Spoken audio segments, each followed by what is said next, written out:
Fellow countrymen and women, I'm here to address you once again in the course of our nation's history.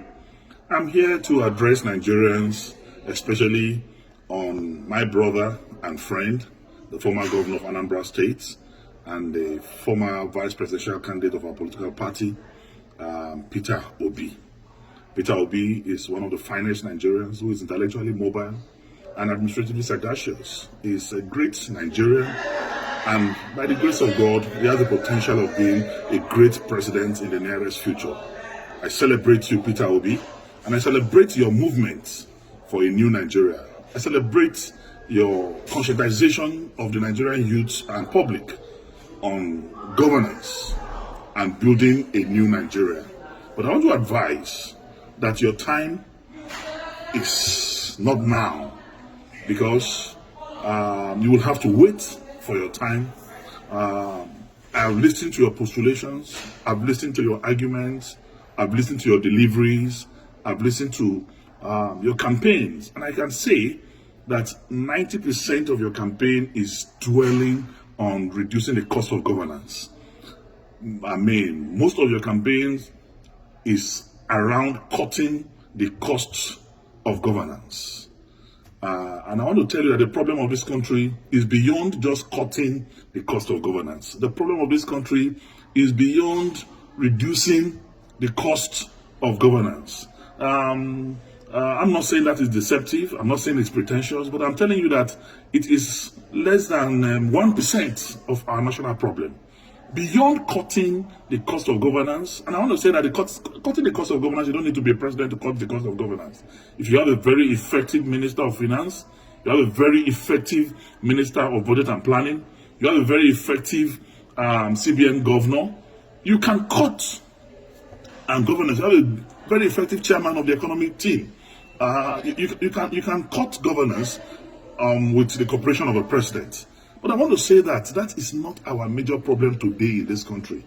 What we need today in Nigeria is to unify this country. Nigeria has never been this divided in our national history. Not even during the Civil War are we this divided. There is no trust between the North and the South. There is no trust between the East and the North. There is no trust between the West and the South and the Southeast. So we need one character who have the capacity and capability to unite us together as a nation first, because we need to first believe in ourselves as people. We need to believe in our unity. We need to believe in our togetherness even before we can make progress, because without unity there can be no peace, and without peace there can be no development. So first, we need a unifier. Who can unify this country? Today I want to ask sincerely Peter Obi and his supporters, can Peter Obi be trusted by a typical Katsina man or somebody from the northern part of this country? Can he be trusted as an Igbo man by Middle Belters, by core northerners? The answer, in every sincerity of purpose, of heart and commitment, is no. So we need one Nigeria who is going to be trusted by every part of this country, who the North will believe in, who the South will believe in.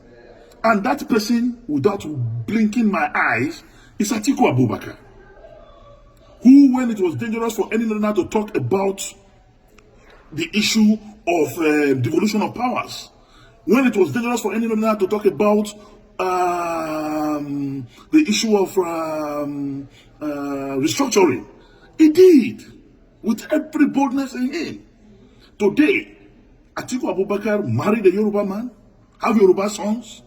Atiku Abubakar married Igbo woman, he has Igbo children. Atiku Abubakar married Hausa woman, he has Hausa children. Married a Fulani woman, he has Fulani children. He's a pan-Nigerian, he's a true African Nigerian man. Only him, among those who are candidates of presidential, who are candidates of any political party today, seeking for the presidency of this country, have the capacity and potential to bring us together as a nation.